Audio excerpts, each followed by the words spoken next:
दर्शकों नमस्कार। कार्यक्रम में आपका बहुत बहुत स्वागत है। मैं हूं योगी राज योगेश और आज बहुत महत्वपूर्ण विषय पर आपसे चर्चा करेंगे और विषय है आरएसएस की कार्यप्रणाली। हाल ही में संघ प्रमुख मोहन भागवत का एक बयान काफ़ी चर्चा में रहा, जिसमें उन्होंने कहा कि हर मस्जिद के नीचे मंदिर नहीं खोजा जाना चाहिए। इसके पूर्व भी आरएसएस की तरफ से कई ऐसे बयान आए जो सनातनियों को ठीक नहीं लगे। ख़ास तौर पर जो एक माहौल राम मंदिर के बाद इस देश में बना, उसको लेकर ऐसे बयान थोड़े से चुभने वाले हैं। लेकिन अब पता नहीं क्या संघ की सोच है। इस समय संघों को लेकर भी कई तरह की बातें राजनीतिक परिक्षेत्र में हो रही हैं। यह भी कहा जा रहा है कि संघ अनावश्यक दखलंदाजी कर रहा है सरकार के कामकाजों में। तो ये दखलंदाजी कितनी वाजिब है, करना चाहिए या नहीं करना चाहिए, कितना बोलना चाहिए और कितना कहाँ बोलना चाहिए, ये बहुत महत्वपूर्ण है। आज इसी मुद्दे पर चर्चा करेंगे और चर्चा के लिए हमारे साथ स्टूडियो में हैं जाने माने धर्म विशेषज्ञ डॉक्टर आचार्य राजेश। आचार्य जी, प्रोग्राम में आपका बहुत बहुत स्वागत है। धन्यवाद। आचार्य जी से ज्योतिष का पक्ष भी जानेंगे कि ये जो राष्ट्रीय स्वयंसेवक संघ के ग्रह नक्षत्र क्या कहते हैं, वो क्या उनका एक सोच है हिंदू धर्म को लेकर। ख़ासतौर पर सनातनियों को सारी उम्मीदें संघ से रहती हैं, लेकिन कुछ स्टेटमेंट ने थोड़ी सी चिंता बढ़ाई है। अब चूँकि अगले वर्ष यानी 2025 में संघ के 100 वर्ष भी पूरे हो रहे हैं, तो पूरा एक खाका जानने की कोशिश करते हैं। तो आचार्य जी, सबसे पहले हम आपसे यही जानना चाहेंगे कि आप एक संघ का एक कुंडली निकाल कर उसका एक ज्योतिषी पक्ष और ग्रह नक्षत्र थोड़े से आप उसके बारे में बताइए, फिर आगे की चर्चा शुरू करेंगे। इस पर तो मैंने एक वैसे वीडियो पहले बनाया था कि अब संघ टूटने की कगार पर है और इसमें विच्छेद के कुछ ग्रहयोग दिखाई दे रहे हैं। उसके बाद ये संघ वापस सुधरेगा। और संघ की जन्म कुंडली को यदि हम देखते हैं तो उस जन्म कुंडली में भी गुरु लग्न स्थान पर है, धनु लग्न है, चंद्र केतु द्वितीय स्थान पर है, राहु अष्टम भाव में है, सूर्य मंगल बुध दसम भाव में है, शुक्र और शनि एकादश भाव में है। और अभी 27 सितंबर 2025 से और अभी 3 मई 2022 से शुक्र की महादशा इनको प्रारंभ हुई है और 3 सितंबर 25 तक शुक्र में शुक्र का अंतर है, 3 सितंबर 26 तक सूर्य है और 3 मई 2028 तक चंद्रमा है। तो 28 तक का मैंने उल्लेख इसलिए किया कि 28 के बाद तो सब कुछ बदलने ही वाला है, तो उसकी फिर गणना नए सिरे से करनी होगी। तो यहाँ भी सरकार के बीच में शुक्र 2022 से चला है, तब से संघ और सरकार के बीच में टकराव की स्थिति शुक्र के कारण बनी है, क्योंकि शुक्र एक योद्धा ग्रह है और सेनापति है। अभी जो स्थिति बनती है, भारत विश्व विजय करने की ओर बढ़ चुका है। यहाँ के चाहे उद्योगपति देखें, पूरी दुनिया के उद्योगपतियों से टकराना उन्होंने शुरू कर दिया है और नंबर 1 भी आने लग गए हैं। पहले तो जो वैज्ञानिक तरक्की करता था वो वैज्ञानिक ही मरवा दिया जाता था, जो व्यापारी तरक्की करता था वो व्यापारी को ही मिटा दिया जाता था। जैसे हमारे 2 उदाहरण तो ही, नीरव मोदी भी एक विदेश गए हुए हैं, दूसरे किंगफिशर के जो मालिक हैं विजय माल्या जी, ये भी अच्छी भली तरक्की कर रहे थे, देश की अर्थव्यवस्था में अच्छा योगदान दे रहे थे, लेकिन चूंकि अंतर्राष्ट्रीय लेवल पर उनकी छवि बनने लग गई थी, तो सरकार के और ऐसे षड्यंत्र बीच बीच में हुए कि उन्हें इस देश को छोड़ के जाना पड़ा।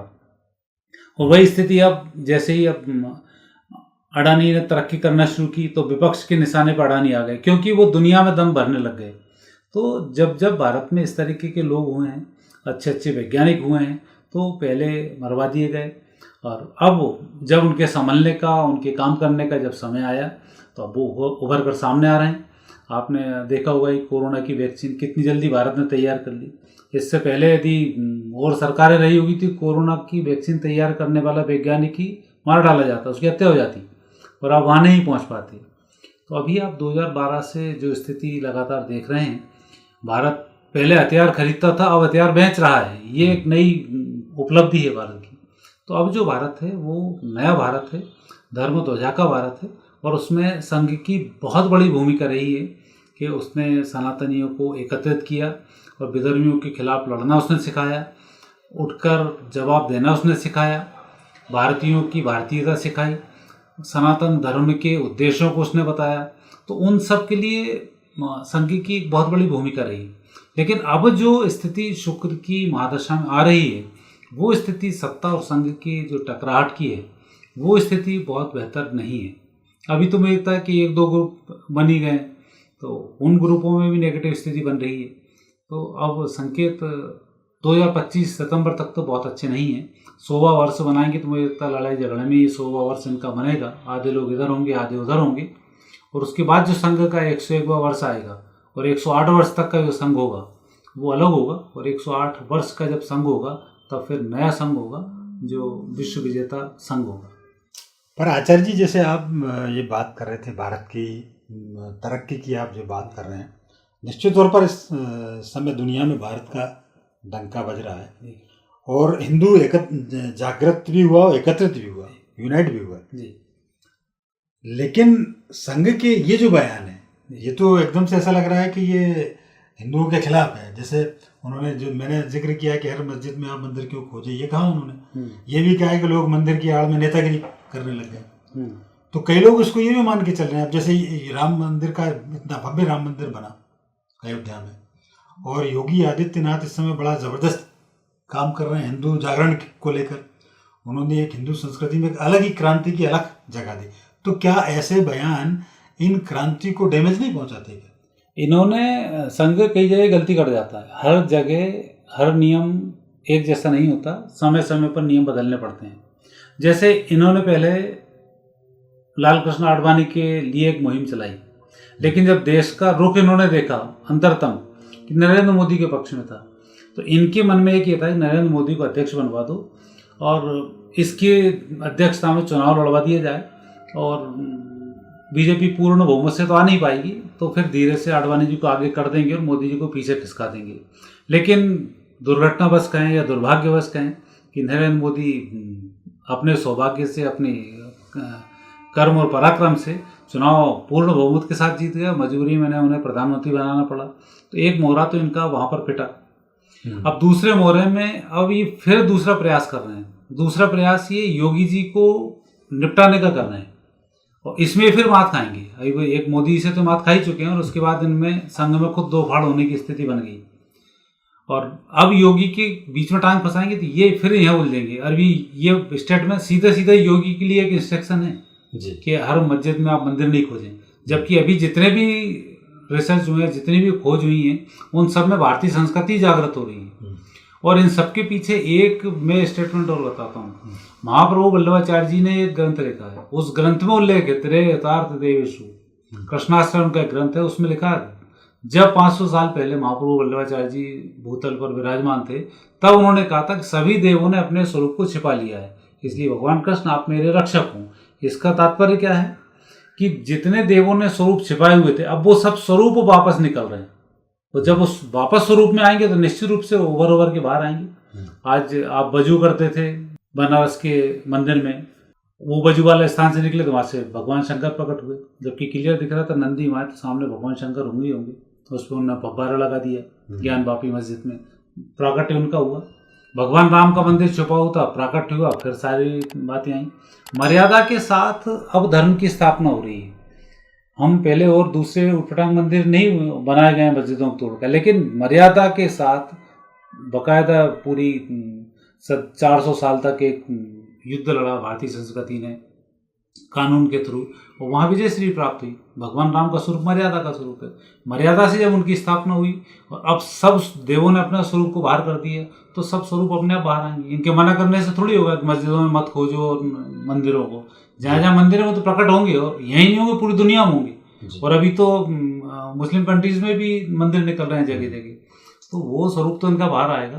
तो ये जो इस मुगालते में कि इनको हटाकर और दूसरे लोगों को प्रधानमंत्री बना दें, बाबा को उलझा दें, तो ये बड़ी गलतफहमी में है। और यही गलतफहमी इनकी पूर्ण बहुमत से इनको दूर रखती है। जैसे अभी पार्टी संघ के खिलाफ बयान देगी तो पूर्ण बहुमत में नहीं आ पाए, अब संघ इनके खिलाफ जाएगा तो फिर पूर्ण बहुमत नहीं आएगा, और ये कोशिश कर रहे हैं पूर्ण बहुमत ना आए और हमारा आदमी प्रधानमंत्री बन जाए। तो ये बड़ी गलतफहमी में है और ये नुकसान उठा जाएंगे इसमें। और गृह योग भी यही बता रहे हैं कि आने वाले समय में थोड़ी नेगेटिव स्थिति रहेगी सितंबर 25 के बाद, तो उसमें इनको पार्टी को मिलकर चलना चाहिए ताकि सनातन धर्म का सही तरह से उदय हो। पहले तो सब एकत्रित बने रहें, खुद ही ना लड़ें, जातिवाद धर्मवाद खुद ना फैलाएं, तो इस बात का विशेष ध्यान रखें तो बेहतर होगा। आचार्य जी, कुल मिला के ये है कि संघ और सरकार की भी जो नूरा कुश्ती चल रही है वो यदि बंद नहीं हुई तो फिर इसके घातक परिणाम सामने हाँ, आएंगे। भारतीय संस्कृति को इसके घातक परिणाम उठाने पड़ेंगे, क्योंकि धर्म ध्वजा जो एक तरह से फैली हुई है उसमें कुछ परिवर्तन होंगे, थोड़ी दिक्कत तो सामने आती है। लेकिन कुदरतन भारत के योग अच्छे हैं, इसलिए अब हिंदू जो जागृत हुआ है वो इन संघ के नकाराओं को नकार देता है। पहले संघ के कार्यकर्ताओं की एक अलग ही वैल्यू होती थी, हर घर में आते थे खाना खिलाना पिलाना, लेकिन अब संघ के कार्यकर्ताओं की उस वैल्यू में असर पड़ा है। सरसंघ चालकों को और अब में अंतर देखोगे तो लोगों के अंदर भावनाओं में अंतर पड़ा है कि जब से राजनीति में इन्होंने एंट्री की है तब से लोगों में संघ के प्रति थोड़ा सा अविश्वास आना शुरू हुआ है, और वो भी इसको एक अलग नजरिए से लोगों ने देखना शुरू कर दिया है। नहीं, वो उसका कारण है आचार्य जी कि जितने लोग संघ से संगठन में आए, भाजपा के संगठन में, अब संघ का तो कहा जाता है कि बिल्कुल सादा जीवन उच्च विचार ये संघ के हैं। एक झोला लेके आता है संघ का कार्यकर्ता और उसको आदेश मिलता है कि आपको इतने दिन यहाँ रुकना है और इतने दिन बाद रवानगी डाल देना, एक मिलिट्री की तरह उनको ऑर्डर मिलता है। लेकिन अब जो संघ के कार्यकर्ता संगठन में आए वो तो हीरे की अंगूठियाँ पहनते हैं, लग्जरी गाड़ियों के बिना वो चलते नहीं हैं। तो ये जो बदलाव आया संघ के लोगों में, ये बदलाव हानिकारक है, और जो सामाजिक चेतना इनको जगानी चाहिए थी लोगों के बीच में वो इन्होंने जगानी बंद कर दी, क्योंकि ये सत्ता के सुख भोगने में ये व्यस्त हो गए। कितने संघ के कार्यकर्ता जो पदाधिकारी हैं वो जो आज आदिवासी अंचलों में जाके काम कर रहे हैं, अब तो गिने चुने लोग होंगे, जबकि संघ का मूल उद्देश्य है सामाजिक समरसता, समाज में एक रूपता लेके आना। तो आचार्य जी, ये जो 100वें वर्ष उसके होने वाले हैं अगले साल, जो 2025 में संघ के अपनी शताब्दी वर्ष मनाएगा। अब ऐसी स्थिति में शताब्दी वर्ष मनाने के पहले ही उन्होंने ऐसे कंट्रोवर्शियल स्टेटमेंट आप दे रहे हैं जिससे हिंदुओं में भी थोड़ा सा बेचैनी बढ़ जाती है। तो इनको क्या करना चाहिए सरकार को, और इनके बीच कैसे सामंजस्य बैठे, कैसे वास्तव में हिंदू जागरण का जो इन्होंने एक अभियान चलाया उस पर क्या पुनर्विचार की आवश्यकता है? क्या उस पर पुनर्विचार की आवश्यकता, मैंने कहा ना कि आप संघ के उस समय के नियम अलग थे और अब परिस्थिति बदल गई, इस समय के नियम अलग होंगे। आपको पूरे विश्व का एक आकलन करना चाहिए कि हम कहाँ फिट बैठ रहे हैं, कहाँ हमें आगे बढ़ना है। और सत्ता के बिना तो आप ये कोई चीज़ प्राप्त नहीं कर सकते, तो सत्ता के साथ समन्वय यहाँ पर बहुत आवश्यक है कि कैसे इनको करना चाहिए। अब चूंकि शुक्र है काणाग्रह है, करता कुछ है होता कुछ है दिखाता कुछ है, तो वो स्थिति अभी उसकी महादशा में चल रहे हैं। और 3 मई 22 से लेकर 3 सितंबर 25 तक ये है, और 27 सितंबर को फिर ये अपना 100वां वर्ष मनाएंगे 2025 में। तब तक स्थिति देखते हैं, वहाँ नेगेटिव ज़्यादा है, पॉजिटिव थोड़ी सी कम है, क्योंकि जब जो तपस्वी है उसी को जब सत्ता का भूत लग जाए तो फिर नेगेटिव स्थिति बनती। तपस्वी से मेरा मतलब योगी जी के संबंध में नहीं है कि वो सत्ता में आए, क्योंकि भारत का जब भी उद्धार हुआ है तब तपस्वियों ने उद्धार किया है। भर गुलामी चल रही थी, भक्तिकालीन युग जब आया तब से फिर इन आक्रांताओं का प्रकोप शांत होना शुरू हुआ। विवेकानंद जब बाहर गए तब भारत की धर्म की वहाँ पर स्थापना हुई, वो सारे काम हुए।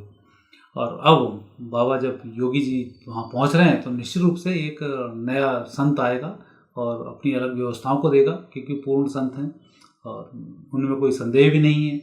तो ऐसी जो स्थिति बन रही है, उस स्थिति के लिए ही संघ की स्थापना हुई कि आप ऐसे लोगों की आप रक्षा करें, ऐसे लोगों के लिए आप माहौल खड़ा करें। और आप अपने लिए माहौल खड़ा करने लग गए, उनको वार करने लग गए, तो नेगेटिव स्थिति जाएगी ही जाएगी। ऐसे समय में बहुत सजग रहकर काम करने की आवश्यकता है। सत्ताधीशों को सौंपी जाए और आपका काम है अलग जगाने का, वो अलग जगाई जाए तो ठीक होता है। एक टीचर सोचे कि मैंने 10 कलेक्टर बना दिए, मैं कलेक्टर झाड़ दूँ, तो नहीं कर सकता वो उसका काम है, टीचर का काम टीचर का काम है। तो जो काम जिसको सौंपा है वही काम करेगा तो उसकी इज्जत भी रहेगी, लोग उसको स्वीकार भी करेंगे। और नहीं होगा तो नेगेटिव स्थिति यहाँ पर ज़्यादा बनती है, पॉजिटिव स्थिति यहाँ पर कम बनती है। और 100वां वर्ष जो मनेगा वो फिर विवादों में ही मनेगा, खुशी खुशी ये 100वां वर्ष अपना नहीं मना पाएंगे। बिल्कुल सही बात है। थोड़ा सा संघ को भी इस बारे में सोचना पड़ेगा, संघ के पदाधिकारी को भी इस बारे में सोचना पड़ेगा कि जो मोहन भागवत सीख देते हैं उसका आचरण सबसे पहले वो खुद पर अमल करें। क्योंकि केवल दूसरों के बारे में बोलने से काम चलने वाला नहीं है। आपने बताया ये देश जो है तपस्वियों की वजह से चल रहा है। अब तपस्वी पर मुझे एक जिक्र जरा सा याद आ गया। तपस्वी की नई परिभाषा राहुल गांधी ने दे दी कि तपस्वी का अर्थ होता है शरीर में गर्मी पैदा करना। तो ऐसे तपस्वी भी नहीं चाहिए। वो उनका तप ठीक है, रोज जिम में जाते हैं, पानी बहाते हैं, तो उनका एक अपना तप है कि बॉडी बिल्डिंग करना, वो भी एक तप में आता है। तो उनने अपने हिसाब से तप की परिभाषा दे दी, और जो तपस्वी वो अपने तपस्वी। लेकिन यह तपस्या का मतलब ये है कि जो देश के लिए अपनी साधना करे, तपस्या करे और अपना सारा श्रम, सारा परिश्रम, सारी साधना देश पर समर्पित, धर्म पर जो रहे। जी, धर्म पर जो रहे।